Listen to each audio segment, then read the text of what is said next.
Hey, ladies and gentlemen, welcome to another episode of the Beyond Seven Figures podcast. My guest today, I'm going to start off by saying she's one hell of a pickleball player. That's for damn sure. And as I got to know her, I learned that she has an extraordinary entrepreneurial experience and service that she delivers to others. It's no surprise to me that I had so much fun with her because the reality is that's what she does for work. She has helped, or her vision rather, is to get over 1 million people playing annually through work. She's the founder and the CEO of JAM. It's one of the world's largest adult recreational sports leagues, which is fascinating.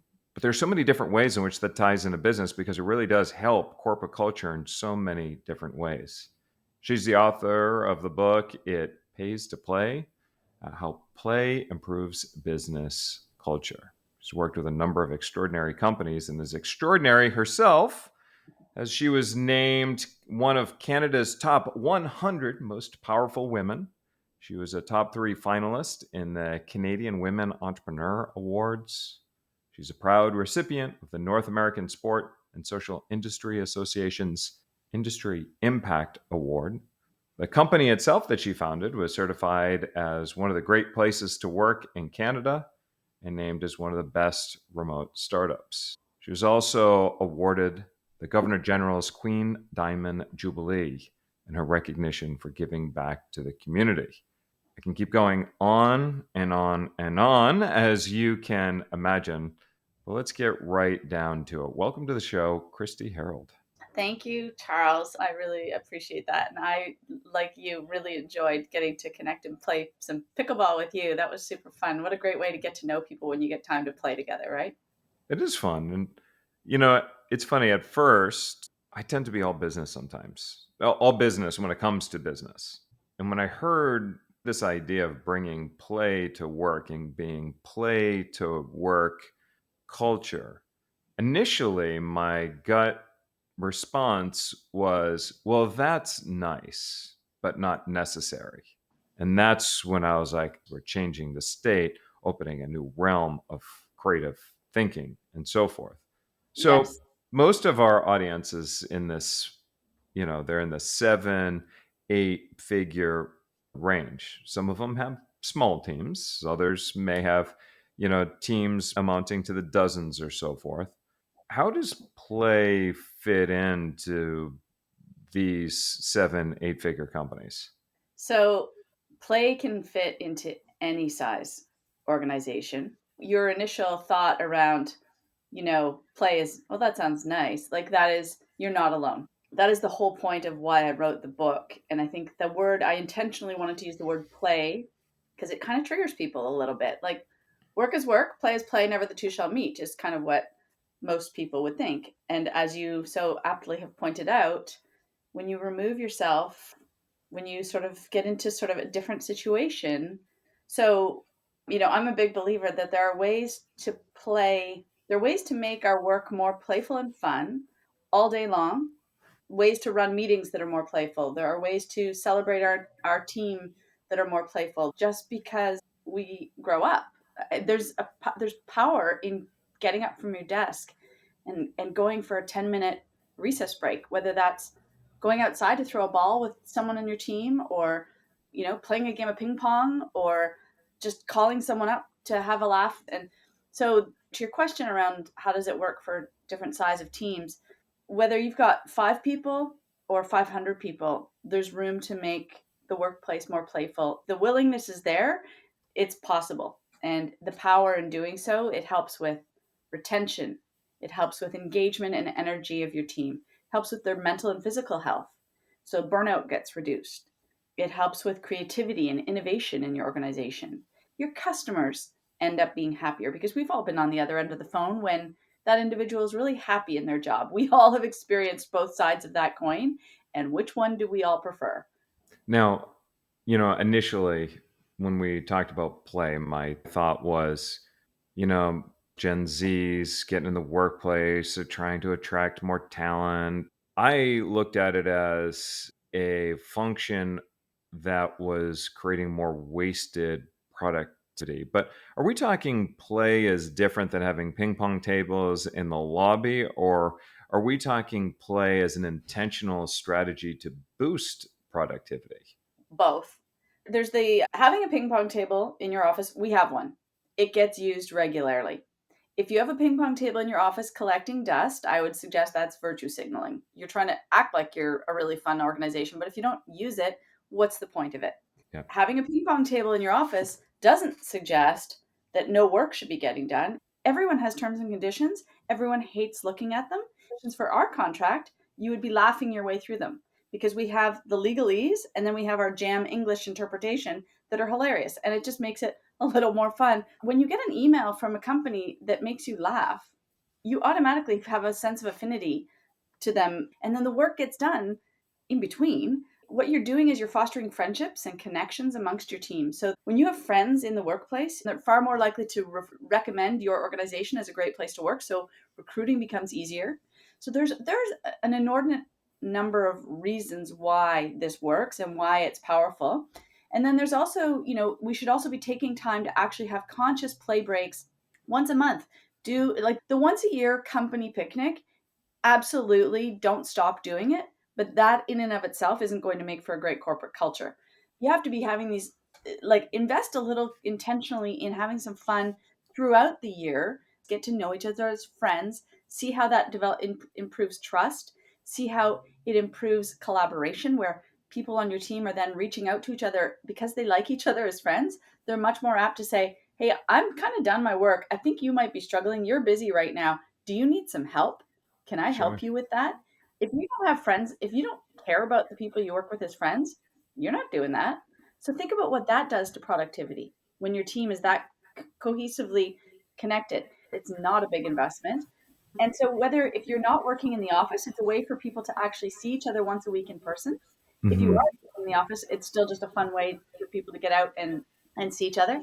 And if sports isn't your jam, I cannot recommend have a company choir or a company rock band where you get together and rehearse music or have both options.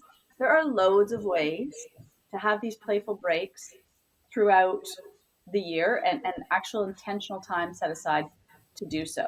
When you and I were talking right before we hit the record button, and like, we've been together in different events, and you had made a comment. You're like, why did it take us so long to actually connect? I was trying to figure out, like, what was it that took us so long to connect? And if you really think about it, this was the first event where there was actual play that was introduced in the session. And you and I took full advantage of it in the mornings, in the afternoons, wherever the opportunity presented itself. We were by the courts And challenging each other in pickle. there were probably like 35 people that came out to play pickleball, silly buckets tournament.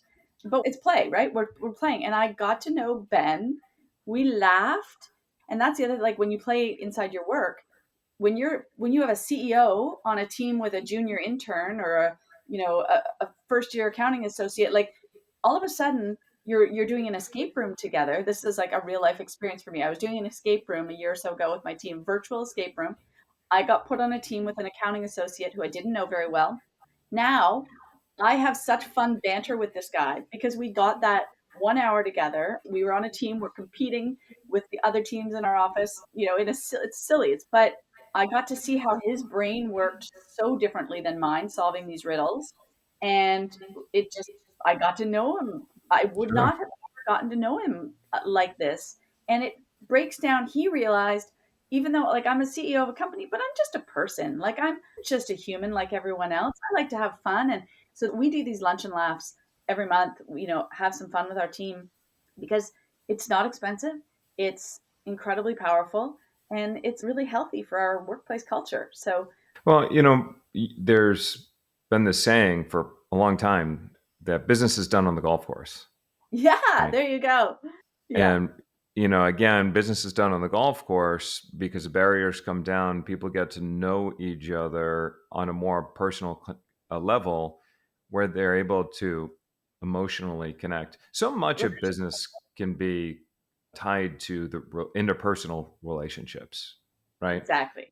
And this is where, for years, like decades, it was very common, and probably still is in certain industries, to go out for work for drinks, right? Afterwards. But alcohol isn't necessarily the best. Like, that's not exactly the healthiest. And you know what? It also excludes some people, right? And that's where there are so many ways to actually have a little bit of fun in the office, and it doesn't have to involve Yeah. alcohol or healthy pursuits. It can, and to your point, how well do you really get to know each other when you're staring at a spreadsheet together? Like, that work has to Yeah. get done. Like, absolutely that has to happen, but you're not getting to be pals with the people you're collaborating with over that. But the It, collaboration is that much more powerful when you've become pals with them, fostered your friendship and relationship with them in other more fun, playful ways. It makes that work collaboration that much more powerful. sure. When you think about it, when you are meeting somebody for drinks afterwards, they're still Yes. pretending to be the person that they want to show up for the other person. They're still wearing those masks. But then all of a sudden you put them out on the ping pong or the pickleball court, right? It's you're so focused on the play that the masks come off and more of the authentic selves Yeah. begin to show in those moments of play. But there has to be some boundaries established, right? So when and how do you establish those boundaries? Yeah, I mean, I definitely, there were a number of years ago, I remember one one time I had to walk out to our lunchroom and I was like, guys, like, how long has everyone been playing ping pong here? Come on, we've got a lot of important stuff. Like, do we care about FaceTime or do we care about the work getting done? And if the Yeah, work is getting done, then we should be encouraging fun and play, to because it actually, I believe, makes the work that much better. So we have a few ways that, like, on the day to day, Charles, we have a huddle. This is a great example. We have a huddle every day, 1 o'clock Eastern.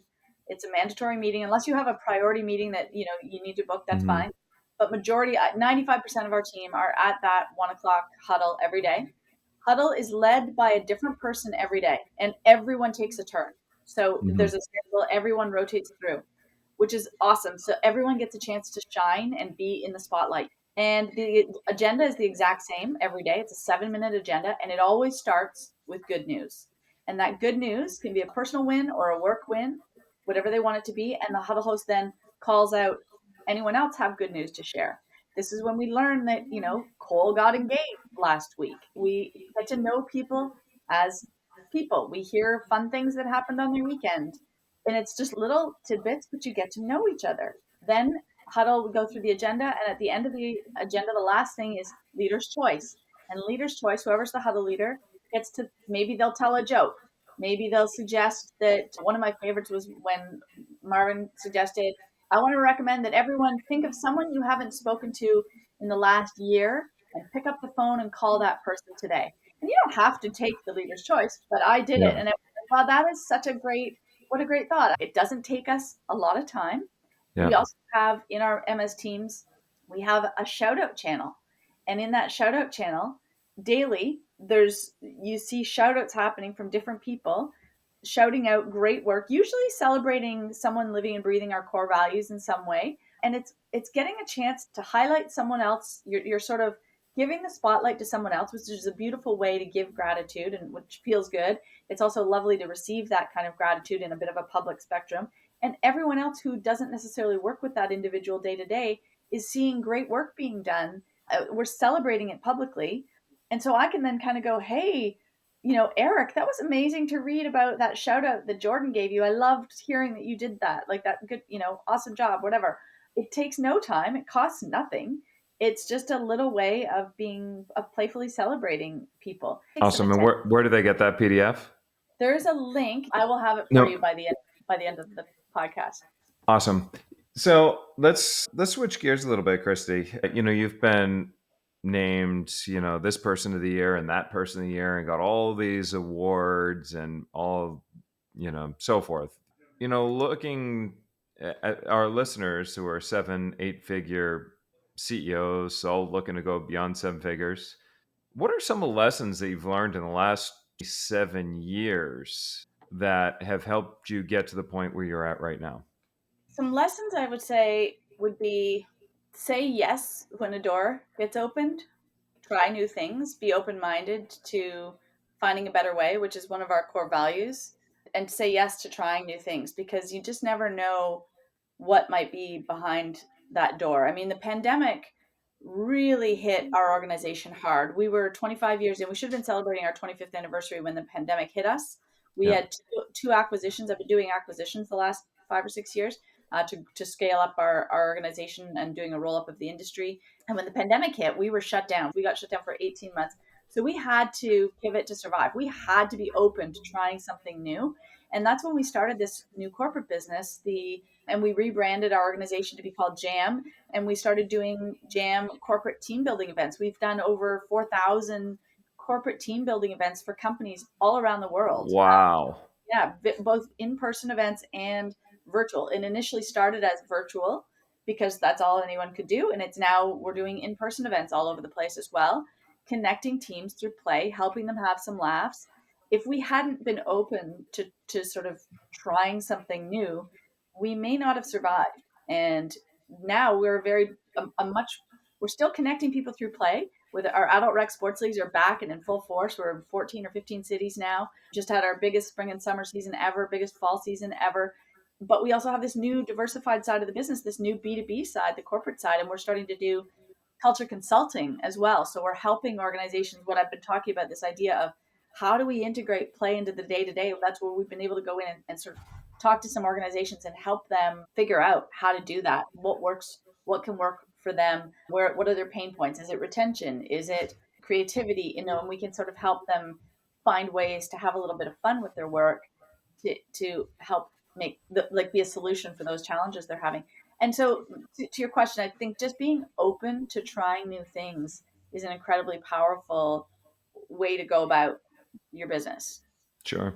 One of my mentors told me that the most successful attribute that he discovered among the most successful entrepreneurs was this idea of adapting and evolving. Hmm. And clearly, you took an unfortunate situation, found ways to turn it into one of the best things that could happen in your company. And are you doing better post now than what you were doing pre-COVID? Yes, our numbers are now bigger than they were pre-COVID. And, I wrote a book, which that book would not have gotten written had we not started this corporate side of the business. And my eyes get open to how powerfully this playfulness can impact corporate culture. Like I would never have done that. So it's just all these sort of doors that have gotten opened because of the challenges. It's just looking at things a little differently and seeing opportunity in the problems is a powerful mindset to have. Sure. The other thing I would suggest, I think, was a lesson I was really fortunate to learn very early in my entrepreneurial career. Before I started the sports leagues, I ran a student painting franchise for 3 summers. And in Hmm. my very first summer, so I had like 10 painters that worked for me. And I was in university at the time. And I remember my very first summer, about halfway through the summer, like end of June, half my painters quit. And Wow. I had to stop production. I had to start recruiting. And I remember sitting down with my dad at the time, and he said, Kristi, you need to remember people must be priority. If you don't have a team of people that are, connected and cohesively working together, you've got nothing. It hit me hard, and I realized I was acting like a dictator, and I had to totally change the way I ran my organization. I started sharing my vision and my goals with my Yeah. team. I started having playful competitions to incentivize them to help. Like, so we were working together as a team. We started going out. We did paintball nights as a team. I took my painters out to play paintball, and we did fun things as a team of painters outside of the day-to-day work because I needed them to love what they were doing and get behind the goals and visions I had. So after that, the next 2.5 summers, I had these same group of painters. I only lost one painter after that because he signed a contract with the Montreal Canadiens to play in the Oh, NHL. wow. And he had signed like $100,000 signing bonus as a 20-year-old, and he was like, "Yeah, I'm not going to paint." And I was like, "I get it, Brian. No, no worries." But all those other painters came back and worked with me for the next 2.5 years, and I was the manager of the year in Canada those next few summers because I had a great team of people. I was able to run a good sized business because I cared about my people, and So I've always really thought there's a lot of value in caring about your people and your Yeah. culture. It totally can change the scope of your business. Totally makes sense. But I do understand what you're saying, and I want to give you a hat tip for taking that opportunity not only just to evolve, but when you talk mindset, I've brought this up so many different times in our podcast. It's just no coincidence. The most successful people that we bring on constantly refer to their mindset, and they're constantly bringing up these situations where their greatest challenges ultimately turned into their greatest rewards or their greatest opportunities. And those painters quit on you, which created this situation where it introduced pet play, and you could see how that had impacted retention and so forth, which helped and influence what you're doing now at Jam. And then you look at the pandemic and what that did, moving to the B2B side, then creating a situation where you're more profitable now than you were prior. And it's such a that's I've always find myself in these situations, because entrepreneurship is not a linear path, right? We No. go through these ups and these downs and these ups and these downs and so forth. And I always find myself running into these situations now that I've been through this cycle enough times, that in those moments of challenge, I'll stop and I'll pause and I'll say either, why is this the best thing in the world that could happen to me right now? Or I'll say, why did this happen for me? And it will be put in a way where I will find myself getting excited, knowing that, okay, I might not see what's going on right now, but at some point, hopefully sooner than later, this moment will result in a relationship or an opportunity or a client or something like that that will change this moment around. And Absolutely. 100% of the time, it Yeah, has I mean, I'll proven be itself to honest, be if true. you had asked me in March or April of 2020, I was a pretty unhappy individual. I was not a lot Imagine. to be around. I was scared, I was sad, I was anxious. I had 40 full-time employees, 350 part-time employees. I didn't know I was going to help keep like how I was going to keep them employed. I It was a very scary time. We tried a lot of different things, to be clear. We didn't just try the corporate virtual team building. We tried a bunch of stuff. We threw a lot of shit, so to speak, to see what would stick. And it didn't all stick, but we had to try different things. Now I can only it's only now that I can kind of look back. I would never want to go through that again. It was really, really hard. It was a grind, and it was hard on my team. But I think we can all look back now and go, wow, look what we did, guys. Like, look as a team. And we by the way, we lost a few really great teammates during that time. I remember Sandeep and Taylor both told me that they were leaving. 6 months later, both of them came back. They, Mm. they left for more money and bigger career. They came back for culture.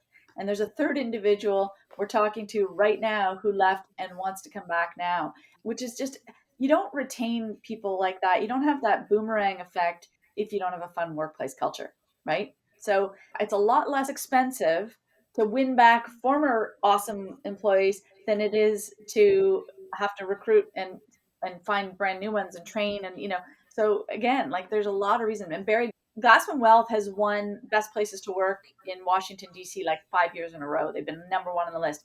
They have a strategy which is hire someone. Don't try to avoid hiring people fresh out of college or university. Hire them when they're 3 or 4 years into a career where they've experienced culture elsewhere. Recruit from your competitor, bring them in, and then when if you have an amazing workplace culture, which Glassman does, like they're a big client of ours, and they do a ton of playful, fun stuff.